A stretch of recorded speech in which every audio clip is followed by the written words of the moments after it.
அணுவாக உருவாகின்றது.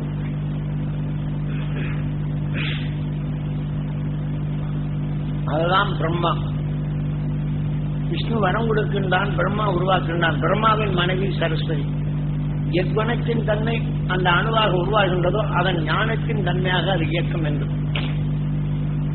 இவ்வாறு உருவாக்கிய இந்த உணர்வுகள் இந்த உடலாகும் போது சிவமாகின்றது. வருவோரை வரவேற்கும் சக்தி பெற்றது உடல். இந்த வேதனை என்ற உணர்வு நம் உடலுக்குள் வந்த பின் நல்ல அணுக்கள் ஓலமிடுகின்றது. எங்கள் இந்திரலோகத்திற்குள் இரணியன் புகுந்து எங்களை துன்பப்படுத்துகின்றான், எங்களுடைய செயல்களை ஒன்றும் செயல்படுத்தாது தடைப்படுத்துகின்றான் என்று எல்லாரும் சேர்ந்து சிவனிடம் வருகின்றனர். ஏனென்றால் உடலில் ஒரு வழி தெரிந்தால் எங்கே அவரது உடல் வழிதான் நாம் தெரிந்து கொள்கின்றோம் என்பதனை இங்கே உணர்த்துகின்றான். சிவனிடம் வந்த உடனே சிவன் சொல்லுகின்றான், நான் என்ன செய்வது, வருவரை வரவேற்கும் சக்தி தான் எனக்கு உண்டு. ஆனால் விஷ்ணு வரம் கொடுத்து விடுகின்றான், அவனிடம் செல்வோம் என்று. ஆனால் எல்லோரும் சேர்த்து விஷ்ணுவுடன் கேட்க சென்றாலோ, நான் வருவருக்கு வரம் கொடுப்பதுதான் என்னுடைய பழக்கம். பிரம்மா என்னுடைய மகனே அவன் உருவாக்குவான், அவனுக்குத்தான் அந்த அதிகாரம் இருக்கின்றது, அவனிடம் செல்லுங்கள் என்று. அவனிடம் சென்ற தந்தை சொல் தட்டாது, எனக்கு உருவாக்கும் வேலைதான் என்று 3 பேரும் 3 விதமாக சொல்லிவிடுகின்றனர். இப்ப வேதனை என்ற உணர்வு நம்ம உடலுக்குள் சென்ற பின் இந்த லோகத்துக்குள் செயலாக்குவதில்லை. ஆகவே வேதனை என்ற உணர்வு நாம் அதிகமாக்கினால் சித்திர புத்திரன் கணக்கின் பிரகாரம் யமன் தண்டனை கொடுக்கின்றான். நாம் எந்த உணர்வின் கண்ணால் பார்க்கின்றோமோ அதிலிருந்து வரும் உணர்வினை நாம் நுகர்ந்தால் நம் உடலிலே புத்திரனாகி விடுகின்றது. அந்த வேதனை என்ற உணர்வினை நமக்குள் எடுத்து விட்டால் அதன் உணவுக்காக தன் பிள்ளையை எப்படி புலி தன் குழந்தையை காப்பாற்றுகின்றதோ அதே போல மான் தன் மானை காப்பாற்றுகின்றதோ இதே போலதான் வேதனை என்ற உணர்வு நமக்குள் அணுவாகிவிட்டால் தன் இனத்தையே பெறுகின்றதால் சித்திர புத்திரன் கணக்கின் பிரகாரம் யமன் தண்டனை கொடுக்கின்றார். நாம் வேதனை என்ற உணர்வினை நாம் அதிகமாக சேர்த்தால் அந்த எண்ணமே நமக்கு யமனாகின்றது. இப்போ ஒரு நோயாளியின் தன்மை நாம் பார்த்து வேதனையால் நாம் நுகரப்படும் போது அந்த வேதனை உணர்வை நாம் நுகர்ந்து விட்டால் அந்த வேதனையின் தன்மை வருகின்றது. பின் அந்த அணுவின் தன்மை அது விளைகின்றது. ஆனாலும் அதை நீக்கவில்லை என்றால் அது நமக்குள் எத்தனை துயர் செய்யும் என்று இதை காட்டுவதற்குத்தான் எருமை சிந்தனையற்றது. அதனால்தான் அதன் மேல் அதை வாகனமாக அமைத்து இங்கே அவன் சித்திரபுத்திரன் கணக்கின் பிரகாரம் அந்த தண்டனை கொடுக்க தொடங்கி விடுகிறான். இப்ப வேதனை என்ற உணர்வு கண்ணால் பார்த்து அதன் உணர்வின் தன்மை மீண்டும் மீண்டும் கண்ணால் எண்ணும் போது அந்த உணர்வின் தன்மை நமக்குள் வளர்ந்து அந்த தொடர்ந்து அதனுடைய வளர்ச்சி வரும்போது நம்மால் நல்லதை காக்க முடியவில்லை. அந்த வேதனை என்ற உணர்வுகள் அதிகமான பின் நம் உடலில் கடுமையான நோய்கள் வருகின்றது. நாம் எதை பாசக்கயிறு என்பது நாம் எண்ணத்தின் தொடர் வரிசை நம் உடலுக்குள் சேர்க்கப்படும் போது இந்த உடலை விட்டு வெளிவரும் இந்த ஆன்மாவை நம்முடைய எண்ணமே எதன் உணர்வோ அதன் வெளிக்கொண்டு அழைத்து சென்று இந்த வேதனைக்கு உண்டான உடலில் கொண்டு அமைத்து விடுகிறது என்றுதான் யமலோகத்தில் இந்த சித்திரபுத்திரன் கணக்கின் பிரகாரம் யமன் அழைத்து சென்று இந்த மனித உடலை விட்டு மனிதன் உடல் அல்லாத நிலைகளை உருவாக்குகிறான் என்று காரணப்பேர் வைத்து நாம் தெளிவாக்குகின்றனர். இவையெல்லாம் காரணப்பேர். நாம் இப்படி கடவுள்கள் இல்லை, இவர்கள் காணும் ரூபங்கள் இல்லை, ரூபத்தை காட்டும் உணர்வின் குணங்களை சித்தரிப்பதற்குத்தான் இவ்வாறு தெளிவுபடுத்தினார்கள். ஆகவே நமது உணர்வின் தன்மையை நாம் சீராக்கி பார்த்தல் வேண்டும்.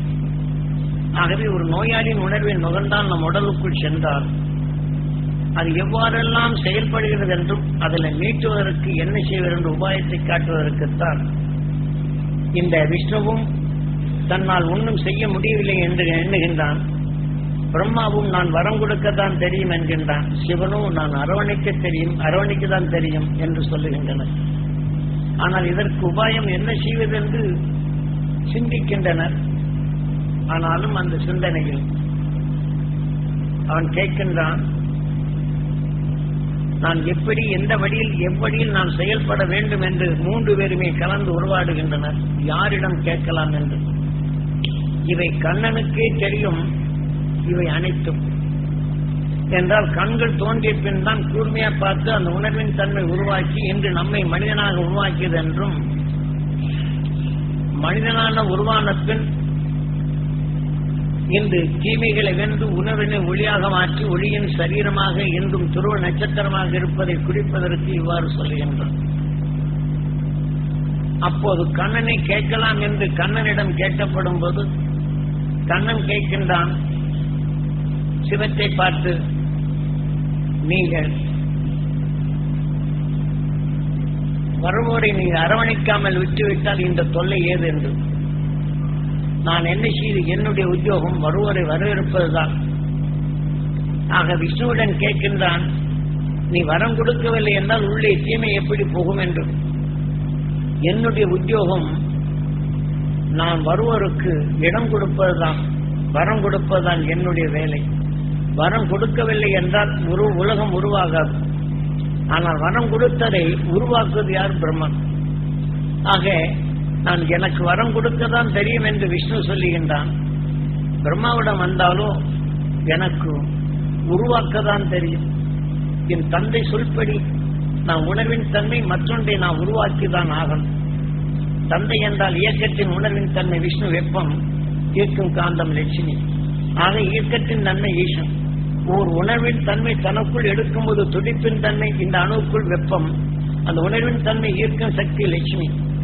அதை ஈர்க்கும் சக்தி எதுவோ அது உணர்வின் தன்மை இந்த அணுக்குள் ஆகும்போது பிரம்மம். என் குணத்தின் தன்மை அதை பெற்றதோ அந்த மனத்தின் தன்மை இயக்குவது ஞானம் சரஸ்வதி. ஆகவே தன் இனத்தை வளர்க்கும் சக்தி பெற்றது. ஆக தந்தை எவ்வாறோ அதன் உணர்வின் தன்மை அவ்வாறு இங்கே என்னால் உருவாக்க முடியும். அங்கே லட்சுமி, இங்கு துடிப்பும் ஈர்க்கும் நிலை வந்தால் லட்சுமி. ஆக இந்த வெப்பமும் காந்தமும் இணைத்து இந்த உணர்வின் தன்மை அது உருவாக்கும் சக்தி வருகிறது என்றும், இதை ஞானம் என்றும் இந்த உணர்வுகளை உருவாக்குகின்றனர். இதெல்லாம் அணுவுக்குள் அணுவின் இயக்கம் எவ்வாறு இயக்குகிறது என்ற நிலையை தெளிவாக்குவதற்கு நமது சாஸ்திரங்கள் இவ்வளவு தெளிவாக கூறுகின்றது. ஆனால் நாம் இதையெல்லாம் கடவுளாக வச்சு வணங்குகின்றோம். ஆனால் அது எவ்வாறு விளைந்தது என்று பாதையை காட்டி காரணப்பேர் தான் வைத்தார்களே தவிர இது கடவுள் அல்ல. உள்நின்று இயக்குவது கடவுள் என்றும் உணர்வின் செயல் தெய்வம் என்றும் இப்படி காரணப்பேர் வைத்துதான் நாம் அறிந்து கொள்வதற்கு இயற்கை எப்படி இயங்குகின்றது என்பதனை தெரிவதற்கு தான் இதை வைத்தது. ஆகவே அவன் வழிப்படி இப்படி கண்ணன் கேட்கின்றான் பிரம்மாவை, நான் என்ன செய்வது, என்னால் உருவாக்கத்தான் தெரியும், எனக்கு வேற ஒன்றும் தெரியாது. சிவனை கேட்டால் நான் வரவேற்கத்தான் தெரியும், வேற ஒன்றும் எனக்கு தெரியாது. விஷ்ணுவை கேட்டால் நான் வரம் கொடுக்கத்தான் தெரியும், வரம் கொடுக்கவில்லை என்றால் உலகம் இல்லை, உருவாக்கவில்லை என்றால் உலகம் உருவாகாது, வளராது. ஆக அரவணைக்கவில்லை என்றால் இடம் இல்லை என்றால் எதுவும் செய்ய முடியாது. இப்படி 3 காரணங்களை காட்டி தெளிவாக கூறுகின்றார். அப்போதுதான் கண்ணன் கூறுகின்றான், இப்ப நீங்க தான் இதற்கு எங்களுக்கு, அதாவது உடலுக்குள் இந்த லோகத்துக்குள் வந்து இறைவன் எங்களை தொல்லை கொடுக்கின்றான், இதற்கு என்ன உபாயம்? இப்ப வேதனை போல ஒரு உணர்வை நுகர்ந்து விட்டால் நமக்குள் பதட்டமும் பயமும் வேதனையும் உருவாகின்றது. ஆகவே இந்த வேதனையிலிருந்து விடுவதற்கு நீங்கள் தான் எங்களுக்கு உபாயத்தை கூற வேண்டும் என்று கேட்கின்றனர் கண்ணனிடம். அப்ப கண்ணன் சொல்லுகின்றான், அதோ வருகிறான் பார் அப்படிங்கிறான். யார்? ரிஷியின் மகன் நாரதன், நாராயணனின் அபிமான புத்திரன் நாராயணன், சூரியன் நாராயணன். ஆகவே அதிலிருந்து உருவானதுதான் அப்படிங்கிறதை நாம் வெளிப்படுத்துவதற்காக. ஆக ரிஷியின் மகன் நாரதன், மனிதன் தனக்குள் கணவனும் மனைவியும் சிருஷ்டித்து இன்னைக்கு துருவ நட்சத்திரமாக இருப்பதும் அதிலிருந்து வரக்கூடிய தீமைகளை நீக்கிடும் அந்த அருள் பெறும் சக்திதான் ரிஷியின் மகன் நாரதன் என்றும், நாராயணனின் அபிமான புத்திரன். சூரியன் அந்த துருவ நட்சத்திரத்திலிருந்து வெளிப்படுவதை சூரியனின் காந்தப்புலன் அறிவு கவர்ந்து கொண்டால், அதை நாம் நுகர்ந்தால் அந்த தீமை என்ற உண்மையின் உணர்வை அது நீக்கும் சக்தி பெற்றது. அதான் நாரதன் கலகப்பிரியன் கலகமோ நன்மையில் முடியும் என்று. ஆக இவ்வாறு தீமையின் உணர்வை நீக்கக்கூடிய சக்தி இந்த துருவ நட்சத்திரத்தில் தான் உண்டு என்றும் காவியத்தை காட்டி ரிஷி என்று தனியார் பிரித்து இந்த துருவ நட்சத்திரம் என்ற நிலையில் நாம் அறியாத நிலையில் தடைப்படுத்தப்பட்டது. ஆகவே ரிஷியின் மகன் நாரதன், நாராயணின் அபிமான புத்திரன் நாரதன். இப்போ உங்கள் பையன் மேல் பிரியமாக இருக்கின்றீர்கள். அந்த பையன் மேல் பிரியமாக இருந்தாலும் அவன் மேல் அன்பு செலுத்துகின்றீர்கள். அவன் தவறு செய்கிறான் என்று உணர்ந்த பின் அவன் மேல் வெறுப்படைகின்றீர்கள். பாசத்தால் வெறுப்படைகின்றீர்கள். வெறுப்பின் தன்மை இங்கே விளைகின்றது. வெறுப்பின் தன்மை மீண்டும் அங்கு விளைய செய்கின்றது. அப்ப இதிலிருந்து அவனை மீட்டுவது எப்படி? அவன் மேல் வரும் தவறினை அவனுக்கு நல்வழி காட்டுவதற்கு மாறாக அவன் மேல் வெறுப்பின் தன்மை வருகின்றது. அவன் மேல் பாசமாக இருக்கும்போது அவனுடைய நல்ல குணங்களை காட்டுகின்றது. ஆனால் அவன் செய்யும் தவறின் உணர்வை நாம் நுகரப்படும் போது அந்த தீமையின் உணர்வை நமக்குள் விளைகின்றது. இந்த தீமையின் உணர்வை எவ்வாறு மாற்ற வேண்டும் என்பதற்குத்தான் இப்போது அந்த துருவ நட்சத்திரத்தின் பேரருளும் பேரொழி நமக்குள் பெறும்போது தங்கத்தில் திரவத்தை ஊற்றினார் அதில் உள்ள செம்பும் பித்தளையும் ஆவியாக மாறுகின்றது. அப்போ அந்த உணர்வின் தன்மை நம் உடலுக்குள் சேர்ந்த பின் தீமை என்ற உணர்வினை அதை நீக்குகின்றது. தான் நாரதன் கலகப்பிரியன் கலகமோ நன்மையில் மொழி. ஆக இந்த உணர்வின் தன்மை கொண்டு பையன் மேல் பற்று கொண்டு அவன் இப்படி செய்கிறான் என்று வேதனை உருவாக்கப்படும் போது நம்மை அறியாமலேயே தீய வினைகள் எப்படி வருகின்றது? இதனை மீட்டுவதற்கு நீ என்ன செய்ய வேண்டும் என்றான்.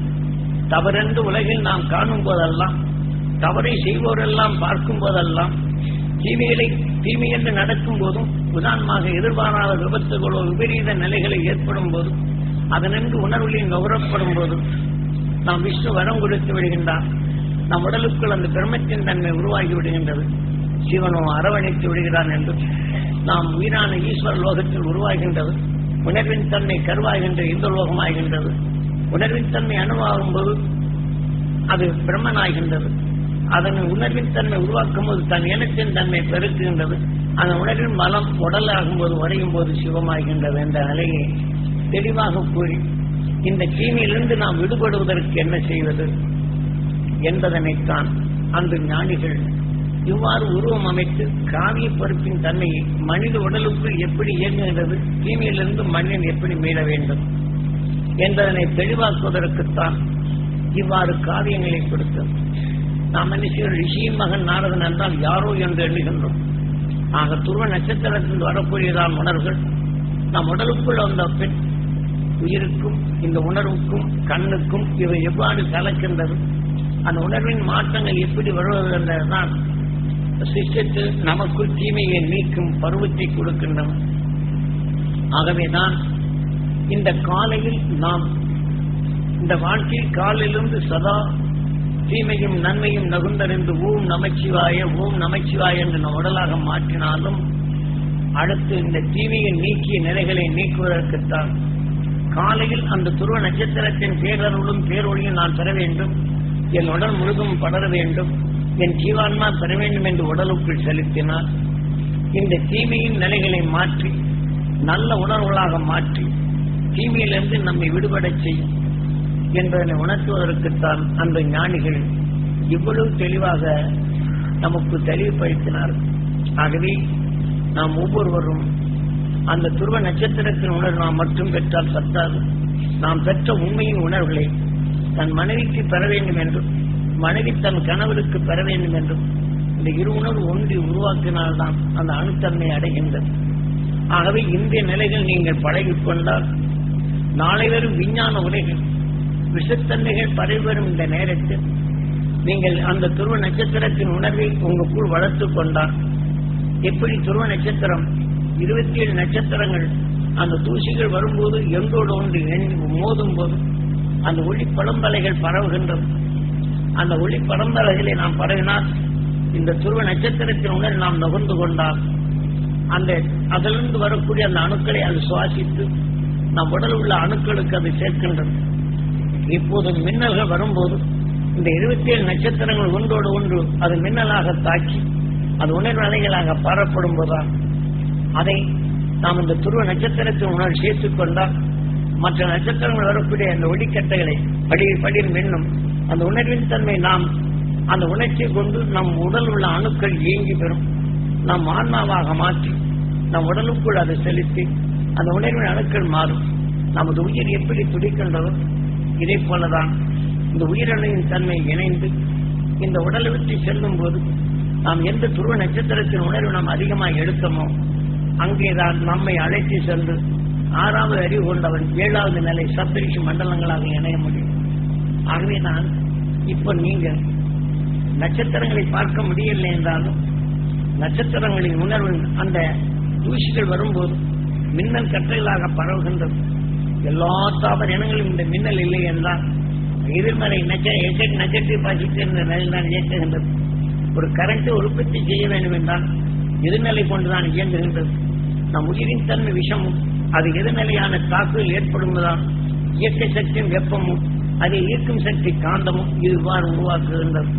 ஆகவே இயற்கை நிலைகள் இவ்வாறு இருப்பதனால் கடவுள் என்ற தனித்தன்மை எங்கும் இல்லை. ஆக ஒரு பொருளுடன் ஒரு பொருள் எதிர்மறை ஆகும் போதுதான் இயற்கை சக்தியாக மாறுகின்றது. ஆகவே இதெல்லாம் விஞ்ஞானிகள் நிரூபிக்கின்றனர்.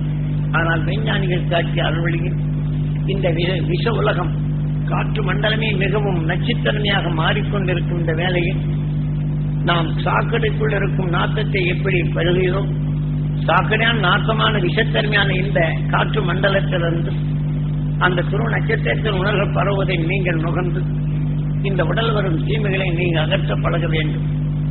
உதாரணமாக இன்று நட்சத்திரங்களின் உணர்வுகள் ஒன்றோடு ஒன்று சேர்க்கும்போது மின்னலாகின்றது.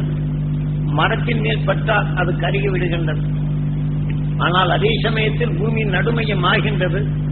இரு நட்சத்திரங்கள் மோதலில் ஊடுருவி உள்ளே மோதலானால் இங்கு எதிர்நிலையாகி கொதிகலனாக மாறுகின்றது. ஆக அந்த கொதிகலனாக மாறும்போது பூமிக்குள் நடுமையத்தில் எந்த பாகம் அதிகமானதோ அங்கு குழம்பாகி விடுகின்றது. மேல்பாறை வெடிக்கின்றது. அது கீழே இறங்கும்போது நடுக்கமாகின்றது.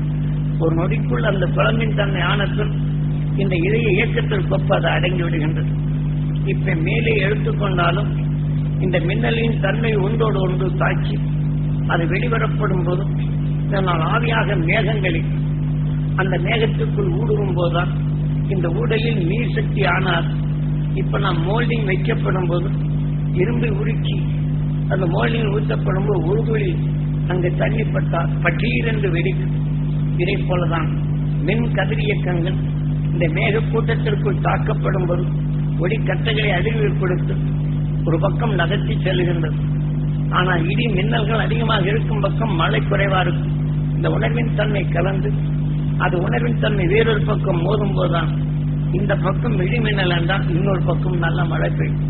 இதெல்லாம் இந்த இயற்கை நியதிகள் கொண்டு அப்ப எதிர்நிலையான உணர்வு அதிகம் வரப்படும் போது நம்ம பூமிக்குள் இருக்கும் காந்தப்புலம் அது அதிகமாக ஈர்க்கும் சக்தி ஈர்ப்பினால் அந்த அதிர்வின் தன்மை இங்கு மோதப்படும் போது கிடுகிடு கிடுகிடு என்று நமக்குடைய அதிர்வு நிலை வருகின்றது. இதெல்லாம் இயற்கையின் சில நியதிகள். ஆகவே இதை போல இயற்கை நம்ம இயற்கை வரப்போகும்போது இதிலிருந்து நாம் எப்படி மேல வேண்டும் என்றுதான் இதை கண்டுணர்ந்த உணர்வின் தன்மை அகசியல் தன் உடலில் இத்தகைய உண்மையின் உணர்வை வளர்த்து அவன் வாழ்க்கையில் இன்றும் மொழியின் சரீரமாக நிலைத்துக் கொண்டிருக்கின்றன. ஆகவே அந்த உணர்வின் தன்மை நாம் தரச் செய்வதற்குத்தான் இந்த காலை துருவ தியானத்தை வலியுறுத்தி அந்த உணர்வின் தன்மை பெற்றால் அது அணுவாகிவிட்டால் அது உணர்வை எடுத்துக்கொள்ளும். வேதனைப்படுவோர் உணர்வின் நுகர்ந்தால் அது அணுவாகிவிட்டால் இந்த காற்றில் இருக்கும் வேதனை உணர்வு அது எடுத்து வேதனை அணுக்கள் நமக்குள் பெருக்கி விடுகின்றது. வேதனை அணுக்களை அடக்கி அந்த அணுஞான உணர்வு நமக்குள் பெருக்கிவிட்டால் இந்த வேதனை உணர்வு நமக்குள் அடக்கி விடுகின்றது. என்றால் இன்று விஞ்ஞான உலகம் எங்கும் சென்று விட்டு மிகவும் துயர்ப்படும் நிலைகளும் மனிதன் முகந்தோடு அழிந்திடும் நிலையும் மனிதனின் சிந்தனை இழந்திடும் தன்மை வரும்போதுதான் இந்த 2004க்குள் நடக்கும் நிகழ்ச்சி வேறையாற்றும். அதே சமயம் இந்த மின்னல்கள் கடலிலே தாக்கப்படும் போது மணலாகின்றது. கடல் ஓரங்களிலே மறைந்து விடுகின்றது. இந்த மின்னலை அடக்கும் சக்தி வருவதனால் மணலுக்குள் இருப்பதை அதை பிரிக்கின்றான் அணுவை. அந்த அணுத்தன்மை பிரிக்கப்படும் போதுதான் யுரேனியம் என்றும் அதில் பல பல நட்சத்திரங்களில் எதிர்நிலை கண்டு கலந்திருப்பதை இதற்கு எதிர்மறையால் எப்படி வெடித்ததோ இதை போல எதிர்மறை கொண்ட உணர்வின் தன்மை சேர்த்து அதை தனித்து பிரித்து இதனை உணர்வில் கண்டு அது எதிர்மறையாக மாற்றப்படும் போதுதான் வெடிக்கும் தன்மை வைக்கின்றான். அப்படி வெடித்து விட்டால் எந்த மின்னலின் தன்மை இங்கு ஆனதோ இதை போல அந்த நட்சத்திரங்கள் உணர்வு கொண்ட நிலைகள் ஊடுருவி அதன் ரெண்டும் மோதப்படும் போது இரும்பானாலும் உலோகமானாலும் அதை கருக்கிவிட்டு தன் இனத்தின் தன்மை பெருக்கி விடுகின்றது. இப்படித்தான் அவருடைய வீரிய உணர்வு இருக்கப்படும் போது அணுகுண்டை தெரித்தால் நம் உடல் இருக்கக்கூடிய அதே நட்சத்திரத்தை உடல் தாக்கி தன் இனத்தை பெருக்கி இந்த உடலை அழித்துவிடும். ஆகவே இதனின் தன்மை அதிகரித்து இன்னைக்கு சூரியன் பக்கம் போகும்போதுதான் அதன் எதிர்நிலையான நிலை இப்போ எலக்ட்ரிக்கை உருவாக்கி கொண்டிருக்கும் இந்த நிலை மீண்டும் இதன் உணர்வின் இயக்கத்தை தனக்குள் சென்று போகும்போது எதிர்மறையான நிலைகள் அதிகரிக்கும். அப்போ இருமடங்கான கரண்ட் உற்பத்தியாகும். ஆக 2 கரண்ட் வயர்ல மோதினால் என்ன ஆகும்? இதை போல ஒரு மின் கதிர்களாக மாறி மீண்டும் கடலில் அமைத்து மனிதனால் அதை பிரித்து அந்த உணர்வின் கரு இயக்கங்களை சூரியனின் காந்தப்புலன் கருவிப்போது எப்படி சூரியன் காந்தப்புலன் 27 நட்சத்திரங்களை கவர்ந்து அது ஒன்றோடு ஒன்று மோதும்போது செயல்படுகின்றதோ இதே போலதான் இந்த உணர்வின் தன்மை பாய்ச்சப்படும் போது அதன் அளவரிசையில் மோதப்படும் போதுதான் இங்கே இருக்கும் பொருளை கருக்கிவிட்டு அது செயலற்ற நிலையில் மற்ற எல்லாத்தையும் கவர்ந்து கொள்ளுகின்றது. இந்த உணர்வின் தன்மை தான் கூடி ஆவி மண்டலமாக மாறும்போது இதனை சூரியன் எடுத்து செல்லுகின்றது. போகும் பாதையில் பல கோள்கள் எடுக்கின்றது. அதிலிருந்து வழித்து சூரியனுக்கு வரப்படும் போது இதே தீமையின் விளைவுகள் வரப்போகின்றது. ஆக 2 பயம் மோதனால் எப்படி ஹெர்த்தாகின்றதோ இதே போல அது அதிர்வு தன்மை ஆனப்பின் நம் உயிரின் துடிப்பு அதிகரிக்கும். அந்த உயிரின் துடிப்பு அதிகம்போது அந்த துடிப்பிற்கு ஈடுகட்டும் நிலை நம் அணுக்களுக்கு இல்லை. ஆனால் அந்த உணர்வு பீஸாகிவிடும். இப்ப இது பீசின் நிலை இந்த பல்பிற்கு கரண்ட் அதிகமாகிவிட்டால் எப்படி அவருடைய இயற்கையை உதிக்காட்டுவதை இழந்து விடுகின்றோ அதே போல நாம் அறிவின் தன்மை இழக்க செய்து விடுகின்றன. இதை போன்ற நிலைகள் எல்லாம் இருந்து நாம் மீள்வது எவ்வாறு என்பதற்குத்தான் இன்று விஞ்ஞான அறிவால் அஞ்ஞான வாழ்க்கை வாழ்ந்து நாம் எத்தனை கடவுளை வணங்கினாலும் எத்தனை பற்றி கொண்டிருந்தாலும் நல்ல ஒழுக்கங்களை முன்னால் கடைபிடிக்கலாம். நல்ல ஒழுக்கங்கள் இருப்பினும் தீமை என்ற உணர்வில் நடந்தால் நல்ல ஒழுக்கங்களை கெடுத்து விடுகின்றது. ஆனால் பால் அடைகின்றது. ஆனால் இந்த தீமை என்ற உணர்வை நமக்குள் வளராது தடுக்க வேண்டும் என்றால் அந்த துருவ நட்சத்திரத்தின் உணர்வை நீங்கள் எடுத்தே ஆக வேண்டும். அதை எடுத்தால் உங்களை காக்கலாம், பிறவியில்லா நிலையை அடையலாம். ஆக உங்களின் நிலைகளில் உங்களை நம்பிப்பட வேண்டும். இந்த சாமியார் செய்வார், அந்த சாமியார் செய்வார், அந்த கடவுள் செய்வார், இந்த கடவுள் செய்வார் என்ற நிலையை விடுத்து விடுங்கள். உங்கள் உயிரை ஆக ஈசனாக இருக்கின்றான், ஆண்டவனாக இருக்கின்றான், கர்த்தராக இருக்கின்றான், கடவுளாக இருக்கின்றான். ஆகவே ஒவ்வொருவரும் ஒவ்வொரு பெயரை வைத்துதான் இந்த உயிரை அழைக்கின்றனர். ஆகவே உணர்வின் தன்மை நாம் உணர்வாக உருவாக்கும் போது நாம் இயக்கும் தன்மை வரப்படும் போதுதான் பல வர்ணங்களில் பல நிலைகளில் பேசி அந்த கடவுள் என்றனர். இந்த உணர்வின் தன்மை நாம் நுகரும் உணர்வுகள் நம் உடலுக்குள் சென்ற உள் நின்று இயக்குவதை கடவுள் என்றும் அந்த உணர்வின் தன்மை மீண்டும் இயக்க தன் இனத்தை உருவாக்கும் போது அது ஈசன் என்றும் அந்த இயக்கும் தன்மை தான் உருவாக்கும் மீண்டும் தன் உணர்வை உருவாக்கப் போகும்போது பிரம்மன் என்றும் அந்த உணர்வின் தன்மை உடலாக்கப்படும் சிவன் என்றும் இப்படி தெளிவான நிலைகள் காட்டப்பட்ட இந்த உண்மையிலிருந்து எவரும் அதை கடவுள் என்ற வேண்டாம். நம் உடலுக்கு இயக்கும் நிலையை கடவுள்.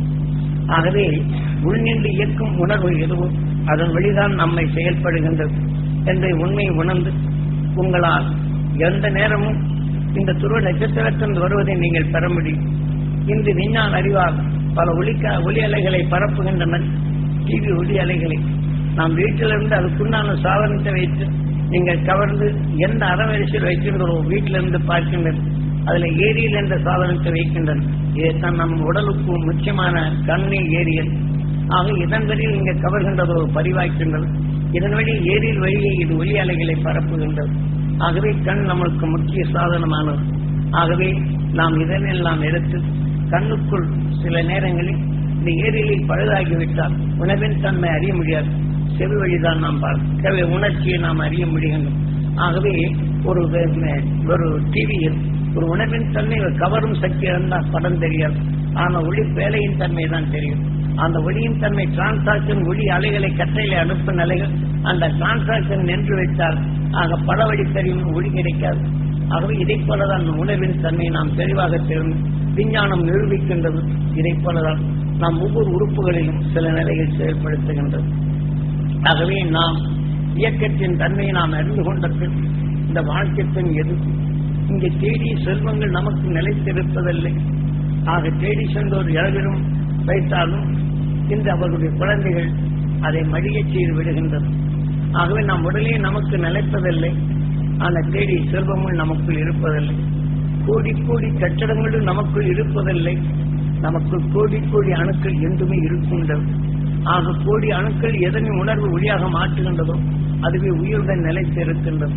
ஆகவே இந்த விஞ்ஞான அறிவில் ஆனாலும் இயற்கை நிலைகளில் இன்று கார்த்திகை நட்சத்திரம், ரேவதி நட்சத்திரம், ரோகிணி நட்சத்திரம் என்று தென்பால் வகையில 3ம், கார்த்திகை நட்சத்திரம் என்று 1ம், இதன் வழிகளில் இன்று ஒரு குடும்பமாக பிரித்து சென்று விட்டது சூரியனை கொண்டு. அதன் உணர்வு நம்முடைய சூரியனுக்கு கிடைக்கும் பாகம் குறைகின்றது. நாம் ஒரு குடும்பத்தில் 4-5 குழந்தைகள் ஒன்றாக இருக்கும்போது விரிவடையும் செயல்கள் நமக்குள் இருக்கின்றது. அதில் 2-3 குழந்தைகள் பிரிந்து சென்று விட்டால் அந்த பிரிந்த குழந்தைகள் என்ன ஆகின்றது? பிரிந்து சென்று விட்டால் அதன் உணர்வுகள் பிரிந்து விடுகின்றது. அப்போ சூரியனுக்கு வலுவிழக்கப்படுகின்றது. சூரியன் வலுவிழக்கப்பட்டாலோ சூரியன் செயலாக்கங்கள் மாறுகின்றது. இப்ப சூரியன் ஈர்ப்போட்டத்தில் வாழும் நாம் ஈர்ப்பு வட்டத்தில் வாழும் நாம் அந்த நட்சத்திரங்கள் தன் வழியில் அது வளர்ச்சி அடைந்தால் சூரியன் வலு குறைகின்றது. சூரியன் பிடிப்பில் இருக்கும் நமது பூமியோ இதற்கு வளர்ச்சி இல்லை.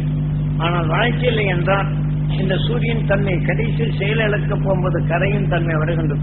சுழற்சியின் தன்மை அதிகமானால் அதன் அருகில் இருக்கக்கூடிய அனைத்தையும் சூரியன் தனக்குள் கவர்ந்து அது ஆவியாக மாற்றிவிடும்.